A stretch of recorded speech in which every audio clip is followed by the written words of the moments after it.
everyone, Sergeant Order right here. And today, we're going to be reacting to a user-requested video called How to Design a Tank Destroyer by the Chieftain. We've never reacted to them before, so it should be interesting. Apparently this video is going to be about how we're going to design tank destroyers, I guess how they work and stuff in World War II. I'm assuming. It doesn't really give a date. Could be talking about any war. Also, remember, we're only 6 subscribers away from 195 subscribers, and once we get there, then we'll be doing our live stream. So yeah, we're running out of time. Only like 7 days, so hurry up. Go hit that subscribe button, and press the like button, and share, and do all the other stuff, you know? But anyways, yeah, should be really interesting. Without further ado, let's get started. Greetings all. Greetings all. What? Wait, what? Greetings all. Greetings all? What? Oh, greetings all. I thought he was like speaking a different language. Greetings all. Sounds like he's saying like Goodingzo or something. Anyway, it's okay. I am going back to basics here. U.S. of the open tops and light armor of American tank destroyers, and why the U.S. needs to go its own way. After all, if you think of German or Soviet TDs, you tend to think of closed-top vehicles of greater armor. Yet, of course, one doesn't have to look far to realize that the Americans were far from the only. Also, one more thing, we're going to be only reacting to half of the video, because it turns out that a lot of the videos that I create are really long, and they don't have to be. So there's a video that's like, I don't know, there's a video longer than like 24 minutes like this one is. Then we're going to split it up into 2, because I made a history of the world reaction video, and it was almost like 50 minutes long or something. Yeah, that's way too long. But anyways, yeah. So we're going to react to it around 12 minutes or 13 minutes or something like that. Country to take the open top route. So did they really go their own way? So if you're going to go and make a tank destroyer, and you want to make it to fit a doctrine, how does the doctrine result in the characteristics of a tank destroyer? I don't know. That's more or less what I'm going to go over now. Oh, yes. The US, of course, was not the first country to conceptualize a tank destroyer. Probably the first country to really put mind to the problem was the country on the receiving end of things in World War I, Germany. Oh, that makes a lot of sense, to be honest, though, because the Entente, they were the ones who developed the tanks first. So it would make sense that Germany would want some kind of counter against them. Discussions on a special anti-tank gun called the Tankabwehrkanone, or TAC, started February 1926, albeit as a towed carriage. By May 1927, talk from the Truppenamt, which was the code name for the German General Staff, had moved towards mechanization, either TACs towed by motorized vehicles or directly mounted onto full-tracked chassis. Exactly what this thing was supposed to look like, the staff left for the engineers to figure out. But one of the first examples provided was of a 3.7 centimeter gun on a commercial Hammer. Look at that thing. That looks like a tractor with a gun on it. That's literally what it looks like, with some, I guess, armor.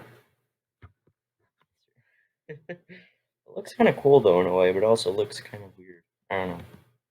A mag tractor chassis. 1927, the Chef des Heereswaffenamt, whatever, the head of the Army Weapons Development, had a statement that a class of vehicles.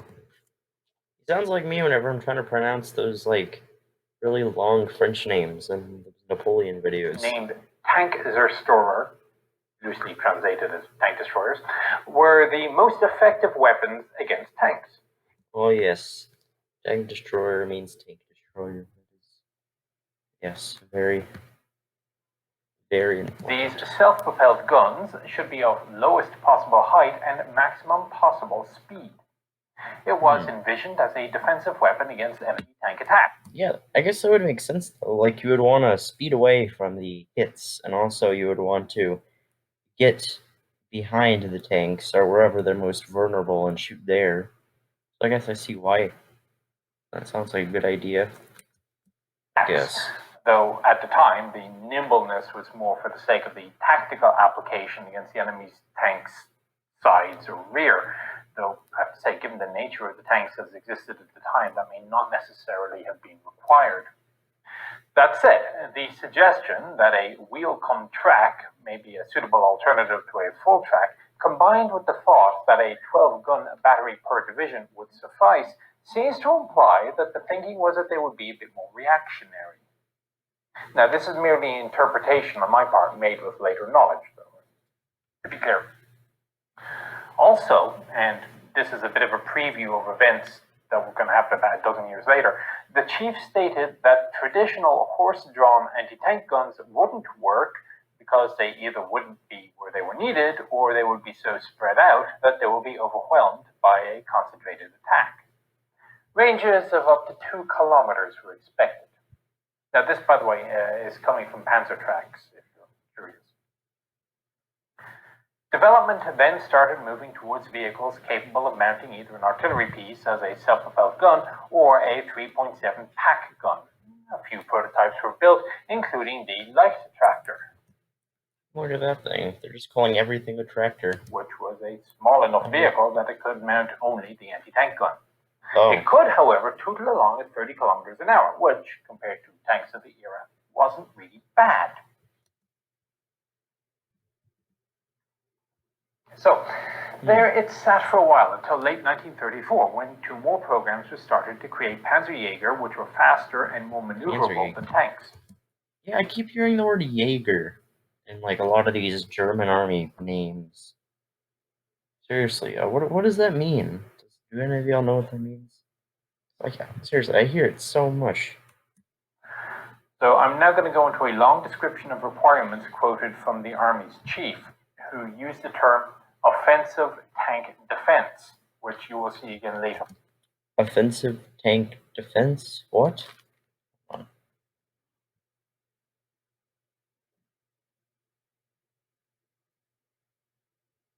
the heck? I'm trying to turn off my headphones. There we go. On the American side. And no, quote begins. The frequently expressed principle that the best defense against a tank is another tank is at least disputed. Well, it shouldn't be disputed. No, that's a horrible idea. No. Why is that even a thing? No, you should use anti-tank guns and tank destroyers against tanks. That's their main function.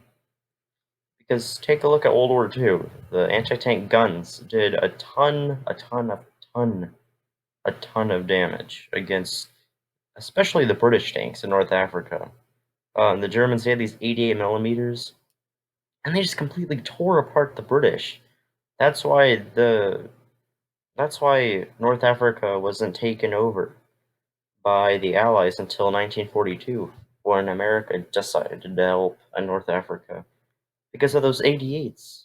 And it's kind of funny, like the Italians' incompetence is kind of hilarious, actually, because Italy, they actually outnumbered the British. Like, their forces in Libya outnumbered the British forces in Egypt and Sudan by 2. So yeah, they outnumbered them 2 to 1, and they were still pushed back. And they only had 1 successful operation in Africa. No.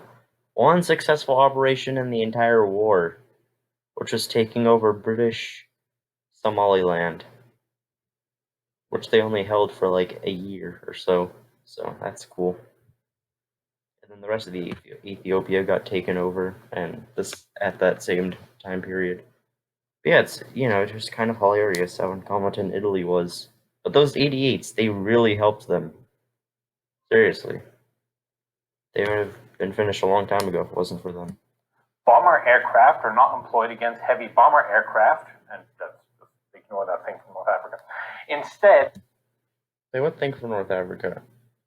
Yeah, I guess that makes sense. Like, you don't use bombers to counter bombers. Yeah, I guess that makes sense, faster and more maneuverable fighter aircraft, presenting a smaller target, are used that only have to be armed in such a way that they can really damage a bomber. At sea, the torpedo boat is fought with a torpedo boat destroyer and a submarine. Yeah, it wouldn't really make sense to fight another submarine with another submarine. Think about it. Or another torpedo boat with another torpedo boat, whatever. You don't want to use the direct thing that destroys them. With a submarine destroyer. In both types of destroyers, the most important specification is superior speed and maneuverability, armored only as far as it doesn't interfere with both primary characteristics. Recently, this train of thought by many sailors has reached its peak with the Schnellboot. Apparently, against... And by the way, Schnell means fast. So it literally just means fast boat. even the heaviest and largest warships, the Schnellboot is a valuable and dangerous offensive weapon. These very small targets have a considerable speed of about 40 knots and are therefore very difficult to hit. Also, how fast is a knot? Why do they have to use knots? Why can't they just use, like, miles per hour or something? Or kilometers per hour? Whatever you people out there use out in the world. Armor is practically renounced. They have fulfilled their role if they can get within effective torpedo firing range undamaged. Even if they are destroyed after achieving their task, their employment is worthwhile even from a purely economic standpoint. But after firing torpedoes, they will frequently succeed in getting away thanks to the characteristics of high speed, maneuverability, and small target area. The question remains whether a tank destroyer can be built exactly corresponding to the fighter aircraft, torpedo boat destroyer, submarine destroyer, and especially the Schnellboot. Probably. I mean, yeah, take a look at the tank destroyers nowadays. Or at least in World War II. I don't know how they look now. But they seem to be just more lightly armored versions of tanks with that big gun in the center, you know? So it seems to work out. In which armor is rejected in favor of the following primary characteristics. Very high road speed to achieve good operational mobility. Good cross-country mobility, at least the same as a tank. Cross-country speed and maneuverability greatly superior to a tank. Small target area. Good firing platform for accurate shooting while stationary. Weapons capable of target destruction at ranges from 700 meters up. Cheap and quick mass production in comparison to tanks. The high road speeds, more than double that of a tank, allows anti-tank units to be rapidly sent to threatened sectors. Unquote. So, the idea is here, we have a vehicle which is supposed to be small, fast, with a big gun, cheap to make, and optimized to kill tanks. It doesn't specifically state it has to be open top, but a lack of a roof does help with these characteristics. Yeah, and I don't really see why you would have to require a roof, if you think about it. Like, there's not really that much that will just shoot all the way up and into the, like, right into the tank destroyer. Like, that seems really unlikely. Like, the only things I could see it is for artillery. And, again, it seems really unlikely for it to just go right through there. I don't know, it's weird. But yeah, open top seems to be the best, at least in my opinion. So the vehicles that the Germans built next were open-topped, and these were half-track based. And plus, they help with, like, the amount of room, the amount of space. You know, the soldiers, they can get some fresh air. I don't know, maybe it makes it a little bit more lightweight so they can go a little bit faster. I don't really know how much that weight makes it slower, but yeah, maybe it'll make it slightly faster, who knows. They are almost over twice the speed of a tank on road, which the document stated, nice. Allowed anti-tank units to be rapidly sent to threatened sectors. Now, the designs varied from the standard 3.7 centimeter gun to a long-barreled L70 and even a 7.5 centimeter L40.8, the latter two being designed with heavily armored French tanks in mind. These smaller vehicles never entered. Yeah, wait, look at those things. Heavily. Yeah, Those look so tiny. How do you do that? How do you, it seems like only one person can fit in there or something. Armored French tanks in mind. These smaller vehicles never entered service, but two of a slightly later variant did in 1942 go to North Africa to be used as bunker busters, which is a... Yeah, like the German bunker busters, they look really weird, to be honest. Like, if you look at them on the Eastern Front, they're just like tanks, but flat. They're just flat tanks, basically.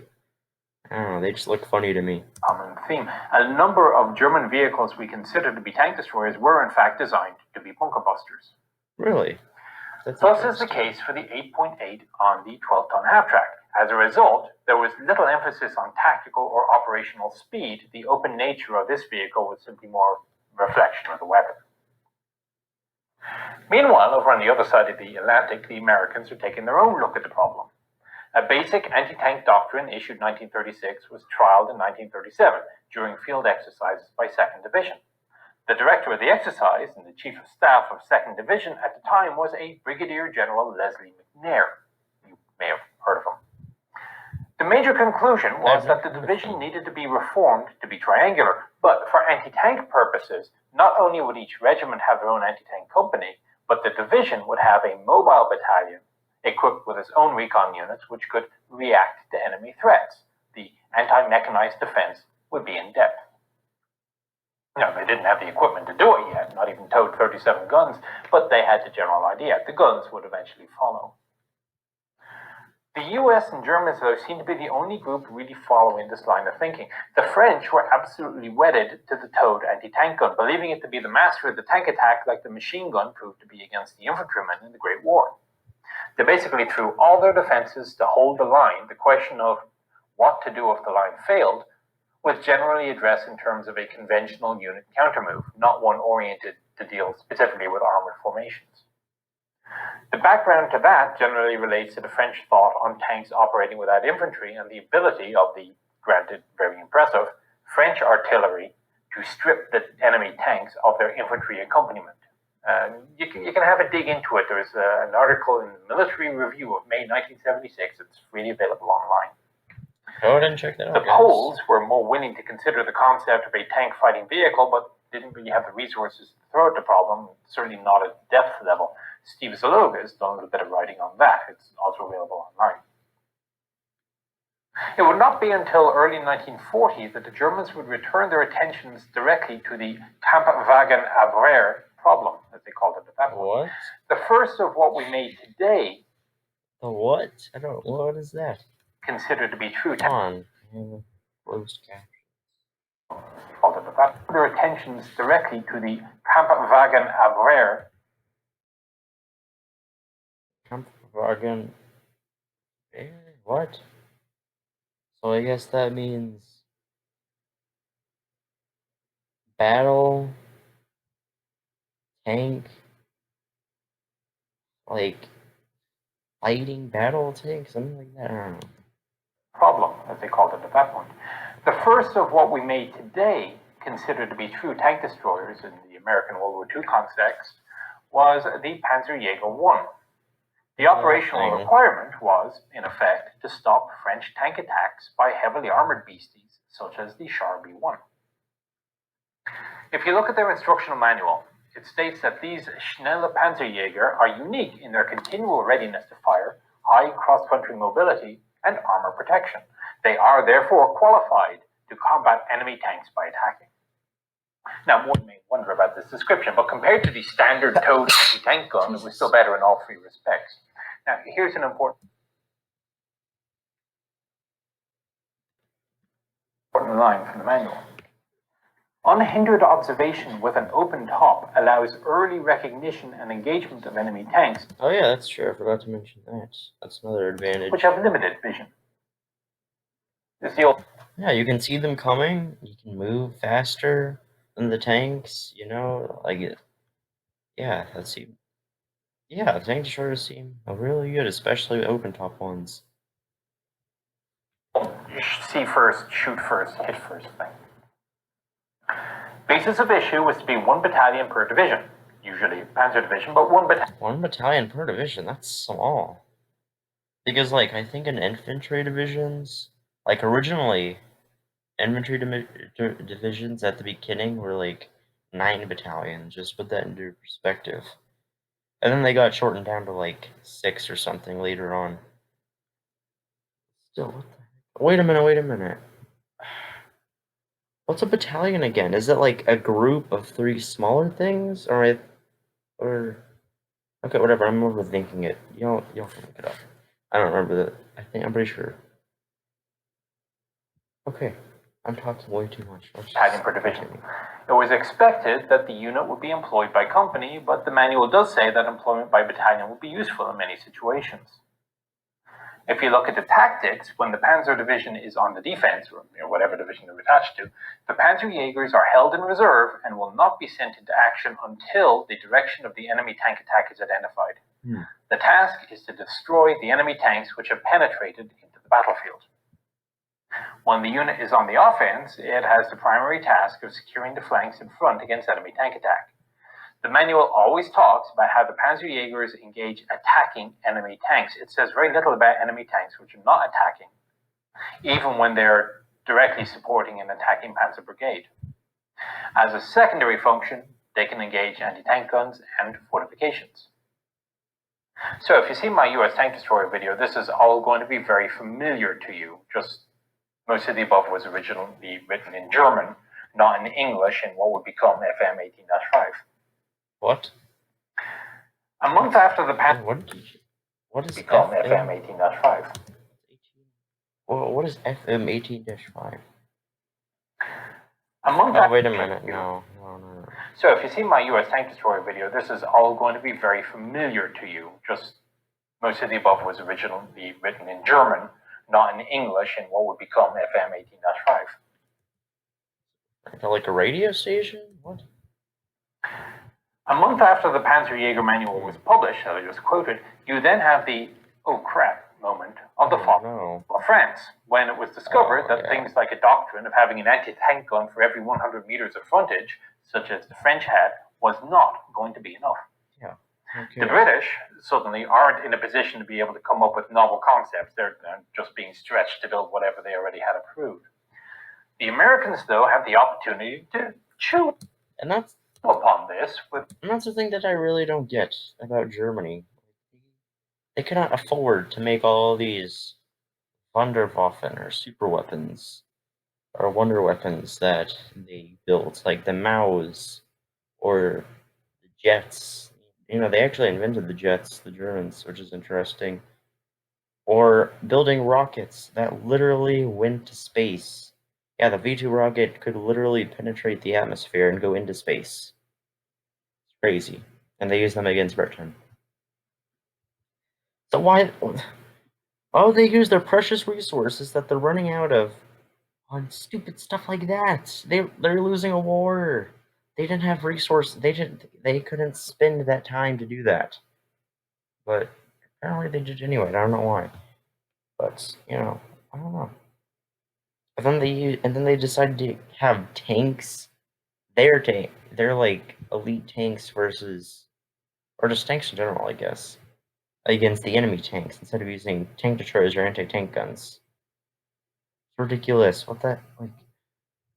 You had a crisis. You literally had a resource crisis, especially an oil crisis, and you do that? Really? Oh my gosh. Anyways, that's gonna be it for today, everyone. Yeah. Thank you all for watching. Yeah, see why I did this? This video is 24 minutes long already.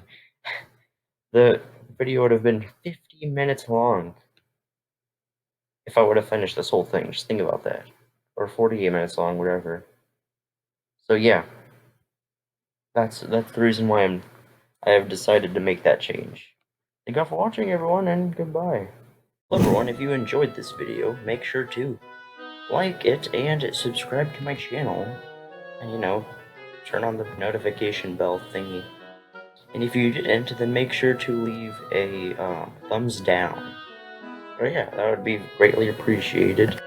And while you're at it, go ahead and watch my other videos. They're probably just as good, and if not better than this one right now.